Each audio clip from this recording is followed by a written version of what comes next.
ඉතින් ගෞරවනීය ස්වාමීන් වහන්සේ මුලින්ම තෙරුවන් සරණයි කියලා ප්‍රාර්ථනා කරනවා. ඉතින් අද දවසේදී මව්වරුන්ගේ දිනය හැටියට අද දවසේ උතුම් මව්වරුන්ගේ දිනය හැටියට ඔබ වහන්සේට ධර්මානුකූලව අපේ මේ මිනිසුන්ට දෙන්න තියෙන අවවාදී කියන ඔබ වහන්සේට දැනෙන ආකාරය කෙසේද කියලා පවසන්න නම් කොහොමද අපේ ස්වාමීන් වහන්සේ? ඇත්ත වශයෙන්ම ගත්තහම පස්සේ මම කැමති නිකන් ප්‍රශ්නයක් අහන්න.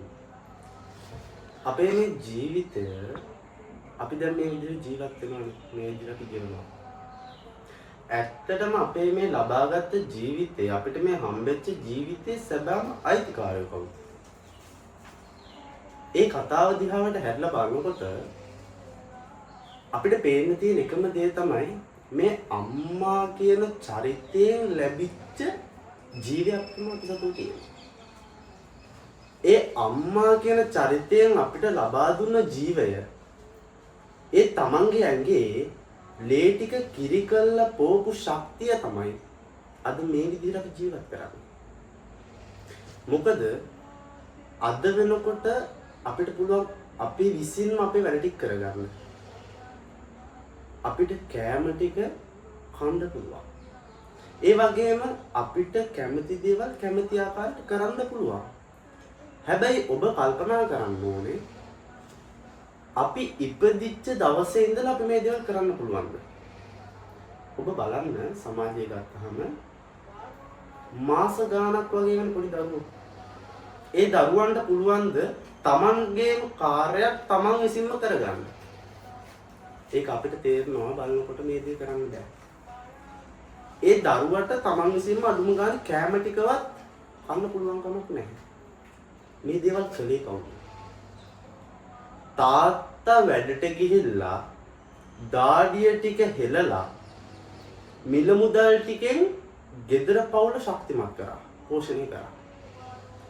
තාත්තා ඒ අතින් මහ පොළොවට දාඩිය හෙලද්දී මේ පැත්තෙන් අපි පෝෂණය කරේ කවුද? ඒ අම්මා කියන චරිතය හින්දා තමයි මේ ලෝකයාද මේ වෙනකොට ලස්සන වෙලා තියෙන්නේ. ප්‍රධාන වශයෙන් ගත්තහම පස්සේ බුදුහාමුදුරුවෝ කියනවා මේ අම්මා කියන චරිතය තමයි පොඩි කාලේ දරුවෙක්ට හොඳම යහළුවා. ඒ වගේම හොඳම ගුරුවරයා.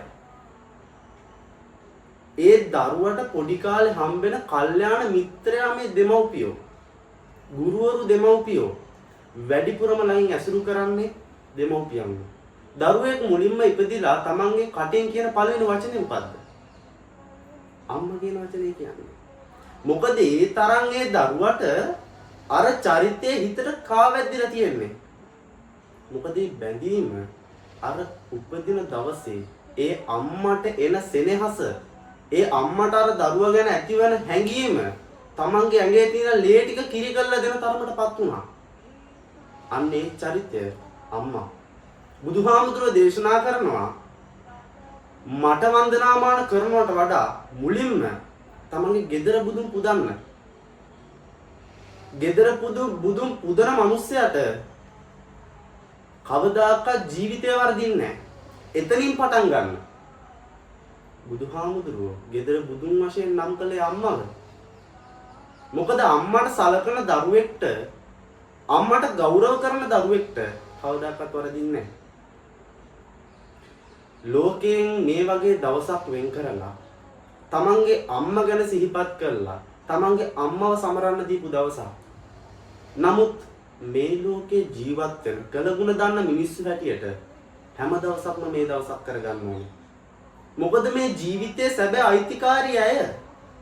ඒ ගෞරවය අපි ඇයට ලබා දෙන්න ඕනේ.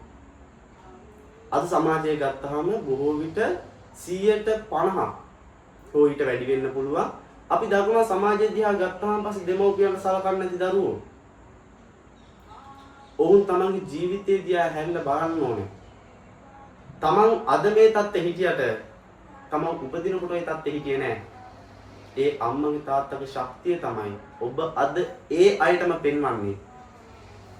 බුදුහාමුදුරුවෝ දේශනා කරේ මේ දෙමව්පියෝ කියන දෙන්නා මේ අපිට කරලා තියෙන ඒ අපිට ජීවය දුන්නු එකම ඒ ජීවය දුන්නු ණය ගෙවන්න හරි ලස්සන උපමාවක් ගෙනල්ලා දුන්නා.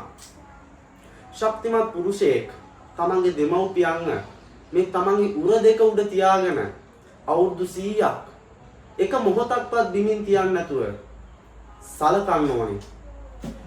එහෙම සලකලා අවුරුදු 100ක් පුරාවට සැලකුවත් ඒ තමන්ට ජීවය දුන්න දෙමව්පියන්ගේ කළගුණ සැලකීම නිමා කරන්න බෑ කියලා බුදුහාමුදුරුවෝ දේශනා කරනවා.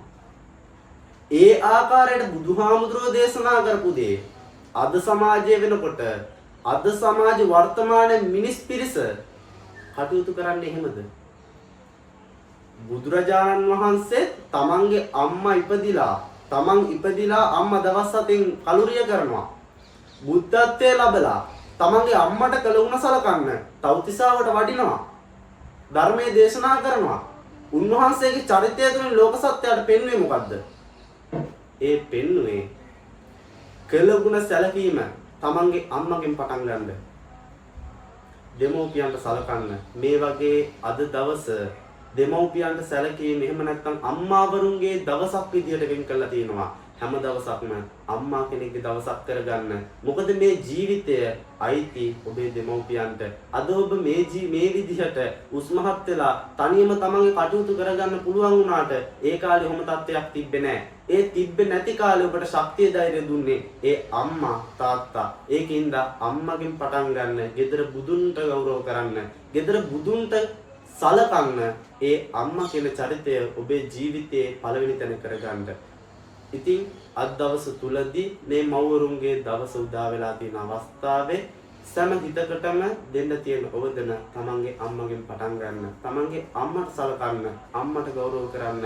එතනින් පටන් අරගෙන ඔබේ ජීවිතය නිසි ආකාරව හැඩගස්වා ගන්න. ඔබට වරදින්නේ නැහැ. සියලු දෙනාටම තිරුවන් සරණයි.